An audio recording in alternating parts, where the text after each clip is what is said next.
ನಿಶಾಳ ತಾಯಿಗೆ ಡಿವೋರ್ಸ್ ಕೊಟ್ಟು 25 ವರ್ಷ ಆಯಿತು. ಆಕೆಗೂ ನನಗೂ ಯಾವುದೇ ಸಂಬಂಧ ಇಲ್ಲ ಅಂತ ಹೇಳಿ ಶಾಸಕ ಯೋಗೇಶ್ವರ್ ಅವರು ಹೇಳಿಕೆಯನ್ನ ನೀಡಿದ್ದಾರೆ. ನಿಶಾಳ ತಾಯಿ ನನ್ನಿಂದ ಕಾನೂನುಬದ್ಧವಾಗಿ ವಿಚ್ಛೇದನವನ್ನ ಪಡೆದು 25 ವರ್ಷ ಆಗಿದೆ. ಆಕೆಗೂ ನನಗೂ ನನ್ನ ಕುಟುಂಬಕ್ಕೂ ಯಾವುದೇ ಸಂಬಂಧ ಇಲ್ಲ ಅಂತ ಹೇಳಿ ಶಾಸಕ ಯೋಗೇಶ್ ಅವರು ಸ್ಪಷ್ಟನೆಯನ್ನ ನೀಡಿದ್ರು.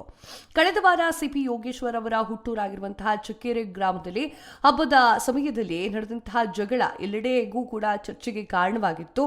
ಇದೀಗ ಮಗಳ ಆರೋಪಕ್ಕೆ ಶಾಸಕ ಸಿಪಿ ಯೋಗೇಶ್ವರ್ ಅವರು ಸ್ಪಷ್ಟನೆಯನ್ನ ನೀಡಿದ್ರು. ಸಾಮಾಜಿಕ ಜಾಲತಾಣದಲ್ಲಿ ವಿಡಿಯೋ ಪೋಸ್ಟ್ ಮಾಡಿರುವಂತಹ ಯೋಗೇಶ್ ಅವರು ಇತ್ತೀಚಿನ ದಿನಗಳಲ್ಲಿ ನನ್ನ ಮಗಳು ನಿಶಾ ಮತ್ತು ಆಕೆಯ ತಾಯಿ ನನ್ನ ಮತ್ತು ನನ್ನ ಕುಟುಂಬದ ವಿರುದ್ಧ ಕೆಲ ಹೇಳಿಕೆಯನ್ನ ನೀಡಿದ್ದಾರೆ.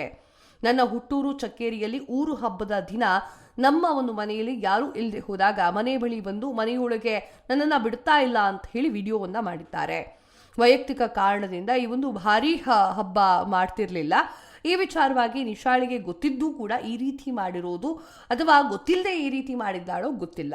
ಈ ವಿಚಾರ ಸಾರ್ವಜನಿಕ ವಲಯದಲ್ಲಿ ಚರ್ಚೆಯಾಗ್ತಾ ಇದೆ. ನಾನು ಮಗಳನ್ನ ನೋಡಿಯೇ ಕೊಂಡಿಲ್ಲ ಅನ್ನುವಂತೆ ಬಿಂಬಿತವಾಗ್ತಾ ಇದೆ. ಈ ಮೂಲಕ ಸಾರ್ವಜನಿಕರಲ್ಲಿ ನಾನು ತಿಳಿಸ್ತಿದ್ದೀನಿ, ನಿಶಾಳ ತಾಯಿ ನನ್ನಿಂದ ಕಾನೂನುಬದ್ಧವಾಗಿ ವಿಚ್ಛೇದನವನ್ನು ಪಡೆದು 25 ವರ್ಷ ಆಗಿದೆ. ಆಕೆಗೂ ನನಗೂ ನನ್ನ ಕುಟುಂಬಕ್ಕೂ ಯಾವುದೇ ಸಂಬಂಧ ಇರುವುದಿಲ್ಲ.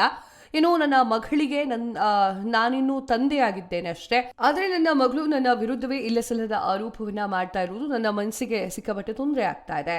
ನನ್ನ ಮಗಳು ವಿರೋಧಿಗಳ ಜೊತೆಗೆ ಸೇರಿಕೊಂಡು ನನ್ನನ್ನು ಕಳಂಕಿತವನ್ನಾಗಿ ಮಾಡಲಿಕ್ಕೆ ಯತ್ನ ಮಾಡ್ತಾ ಇದ್ದಾರೆ. ಸಾರ್ವಜನಿಕರು ಇಂಥದ್ದನ್ನೆಲ್ಲ ನಂಬ್ತಾ ಕೂತ್ಕೊಳ್ಬಾರ್ದು, ಇದು ನನ್ನ ಮನವಿಯಾಗಿದೆ ಅಂತ ಹೇಳಿ SCP ಯೋಗೇಶ್ವರ್ ಅವರು ಹೇಳಿಕೆಯನ್ನ ನೀಡಿದ್ರು. ಆದರೆ ಇಲ್ಲಿ ಗಮನಿಸಬೇಕಾಗಿರುವಂತಹ ವಿಚಾರ ಏನು ಅಂತಂದ್ರೆ, ಅವ್ರ ಮನೆ ಸಂಸಾರ, ನಾವು ಮಾತಾಡೋದು ಕೂಡ ತಪ್ಪಾಗುತ್ತೆ. ಈ ರೀತಿಯ ಒಂದು ವಿಡಿಯೋವನ್ನ ಮಾಡಿ ಸಾಮಾಜಿಕ ಜಾಲತಾಣದಲ್ಲಿ ಅವರು ಬಿಟ್ಕೊಂಡಿದ್ದಾರೆ. ಅಂದರೆ ನನ್ನ ಮಗಳು ವಿರೋಧಿಗಳ ಜೊತೆಗೆ ಸೇರಿಕೊಂಡು ಈ ರೀತಿಯಾದ ಹೇಳಿಕೆಯನ್ನು ಕೊಡ್ತಾ ಇದ್ದಾಳೆ ಅನ್ನುವಂತಹ ವಿಚಾರವನ್ನು ಅವ್ರು ಮಾತನಾಡ್ತಾರೆ. ಅವರ ಸಂಸಾರದ ವಿಚಾರ ಏನಾದರೂ ಮಾಡಿಕೊಳ್ಳಿ. ನಿಮ್ಗೇನು ಅನಿಸುತ್ತೆ ಕಮೆಂಟ್ ಮಾಡಿ ತಿಳಿಸಿ. ಧನ್ಯವಾದಗಳು.